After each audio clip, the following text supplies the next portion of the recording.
मैं डॉक्टर चतुर सिंह, सहायक आचार्य, हिंदी, MSJ कॉलेज खड़गपुर। वृद्धिकरण या पल्लवन की कड़ी में आज ये वीडियो प्रस्तुत कर रहा हूँ। विदेशी भाषा का विद्यार्थी होना बुरा नहीं है, पर अपनी भाषा सर्वोपरि है। महात्मा गांधी का यह कथन मनुष्य की अपनी भाषा के संदर्भ में बड़ा ही महत्वपूर्ण है।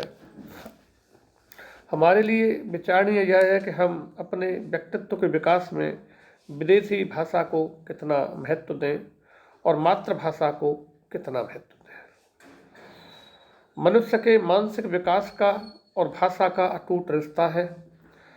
बच्चे का मस्तिष्क जो जो विकसित होता जाता है, उसके समानांतर ही भाषा भी विकसित होती जाती है। वह भाषा उस बच्चे के रोने, हंसने, सपना लेने, कल्पना करने, तर्क वितर्क करने का ऐसा माध्यम बन जाती है कि वह उस भाषा से परे होकर एक भावनाशील एवं चिंतनशील व्यक्ति के रूप में जी ही नहीं सकता। अतः न केवल मानव विकास में बल्कि मानवीय व्यक्तित्व की संपूर्ण अभिव्यक्ति में भाषा की अविभाज्य भूमिका है। इसलिए दुनिया भर के शिक्षा शास्त्रियों, शिक्षाविदों, भाषा शास्त्रियों और मनोवैज्ञानिकों ने व्यक्ति की अपनी भाषा को अन्य सब भाषाओं में सबसे ऊपर माना है। वह भाषा कोई भी हो सकती है, लेकिन यदि वह बचपन में, जबकि मानव मस्तिष्क का अधिकांश आधारभूत विकास हो रहा होता है, संगनी रही है, उसके साथ रही है बच्चे के, तो जीवन भर उसके मन मस्तिष्क को सहज रूप में कार्य करने देने में भी वह सहयोगी, निश्चित रूप से सहयोगी होगी ही। इसीलिए मातृभाषा व्यक्ति के सीखने में मातृभाषा के प्रयोग को सर्वोपरि स्थान दिया गया है। लेकिन इसका आशय यह नहीं लिया जाना चाहिए कि अपनी भाषा के अलावा अन्य भाषाओं का, यहाँ तक विदेशी भाषाओं का उस व्यक्ति के विकास में कोई महत्व ही नहीं है। व्यक्ति की अपनी मातृभाषा के अलावा अन्य भाषाएं उसे सोचने, महसूस करने और अभिव्यक्त करने का नया नज़रिया प्रस्तुत करती है। विदेशी भाषा के जरिए हम विदेशी संस्कृतियों से परिचित होते हैं, किंतु विदेशी भाषा को यदि रोज़मर्रा की चीज़ों को सोचने, विचारने, कल्पना करने और अभिव्यक्ति देने के लिए लाद लेंगे तो हम मानव मस्तिष्क की सहज प्रक्रिया में ही रुकावट डाल देंगे। यह ठीक वैसे ही होगा जैसे डीजल से चलने वाली गाड़ी में पेट्रोल से चलने वाली गाड़ी में डीजल डालकर चलाने का प्रयास करें। यूरोपीय साम्राज्यवाद के दौरान विभिन्न उपनिवेशों में यूरोपीय शासकों की भाषाएं वहां की जनता पर लादी गईं। साम्राज्यवाद से मुक्त हुए भारत जैसे देशों में आज भी मातृभाषा से अलग अंग्रेजी जैसी विदेशी भाषाओं को बेहतर मानकर उन्हें अपने ऊपर लादने की आकांक्षा रहती है, जो उन समाजों के सहज विकास के लिए हानिकारक है। इसलिए व्यक्ति और समाज दोनों के लिए यह समझना जरूरी है कि विदेशी भाषा सीखनी तो चाहिए, किंतु अपनी भाषा को तुच्छ मानकर नहीं, बल्कि उसे सर्वोपरि मानकर। इसलिए अंग्रेजी की तुलना में वे सभी भारतीय भाषाएं सर्वोपरि हैं जो भारतीय बच्चों की अपनी मातृभाषाएं हैं।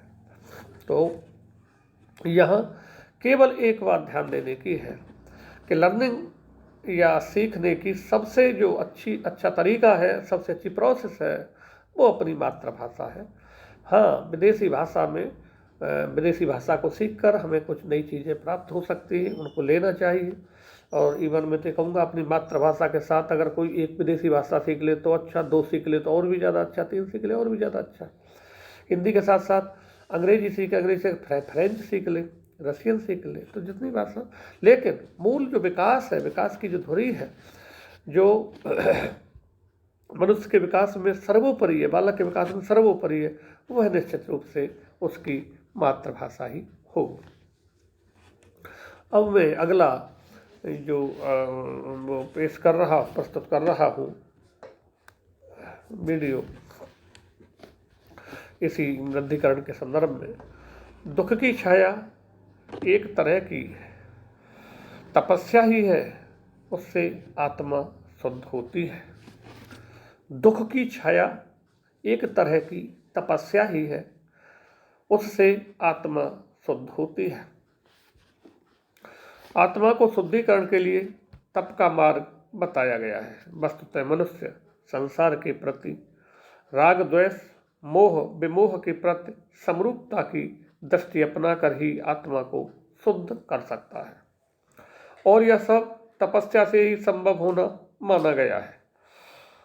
इस मार्ग को समझने के लिए सामान्य जन के समक्ष कई व्यावहारिक कठिनाइयाँ हैं, जैसे पारिवारिक दायित्व, जीवन के सुखों के प्रति मोह आदि। लेकिन दुख एक ऐसी अवस्था है जब मनुष्य बहुत कुछ ऐसी स्थितियों में पड़ता है जहां प्राय वह संसार को तपस्वी के दृष्टिकोण से देखने लगता है। दुख में मनुष्य एक प्रकार के पुनर्विचार की स्थिति में आ जाता है। प्राय ऐसी अवस्था में वह दुख के कारण खोजता है, स्वयं को जांचता परखता है, स्थितियों की पड़ताल करता है, सत्य का अनुसंधान करता है, खोज करता है। दुख के कारण की यह खोज प्राय उसके सांसारिक मोह को भंग करती है, उसके हितैषी विरोधियों के साथ उसके संबंध का पुनर्निर्धारण भी करती है। इस प्रकार संसार के प्रति उसका दृष्टिकोण बदलता है। उसमें दुख के ज्ञात कारणों से एक सावधानी एवं सजगता आती है। दुख की अनुभूति में संसार की एक परिपक्व समझ विकसित होती है। इस प्रकार सकारात्मकता के साथ दुख का दौर आत्मशुद्धि का दौर भी हो जाता है। अर्थात दुख के क्षणों में मनुष्य उस दुख की खोज करने के क्रम में या खोज करते करते बहुत सारे जो मोह की चीज़ें हैं उनसे उसे मुक्ति मिलती है, उसकी आत्मा शुद्ध होती है। दुख मनुष्य के जीवन में एक फिर ये नया परिवर्तन लेकर आता है, उसकी शुद्ध आत्मा और स्थितियाँ वो प्राप्त कर पाता है।